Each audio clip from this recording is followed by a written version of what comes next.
অধ্যাপক নাজির আহমদ, মকবুল আহমদ, এই সমস্ত 70, 80, 90, 93 বছরের বৃদ্ধ বয়সের লোকদেরকে কারাগারে তিলে তিলে কষ্ট দিয়ে হত্যা করা হয়েছে।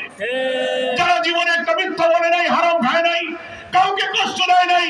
মৌলানা মতিউর রহমান নিজামী, আলী হাসান মোহাম্মদ মুজাহিদ, কামারুজ্জামান, কাদের মোল্লা, মীর কাসেম আলীদের মতো লোক যারা কোনোদিন মানুষকে কষ্ট দেয় নাই, হারাম করে নাই, মিথ্যা বলে নাই, শুধু রাজনৈতিক উদ্দেশ্যে তাদেরকে কারাগারে বৃদ্ধ বয়সে ফাঁসিতে ঝুলিয়ে হত্যা করা হয়েছে।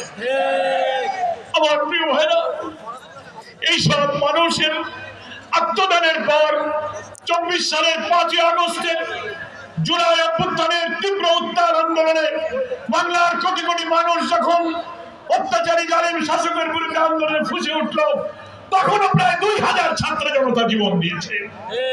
20 থেকে 30 হাজার মানুষ আহত হয়েছে, পঙ্গু হয়েছে, হাত নাই, পা নাই, মাথার মগজ ছুটে গেছে।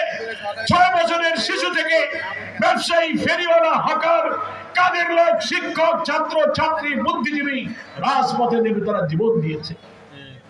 তাদের এই ত্যাগ, তাদের এই কোরবানির বিনিময়ে তো আমরা আল্লাহ তাআলার এই রহমতটা পেয়েছি, নাকি বলেন?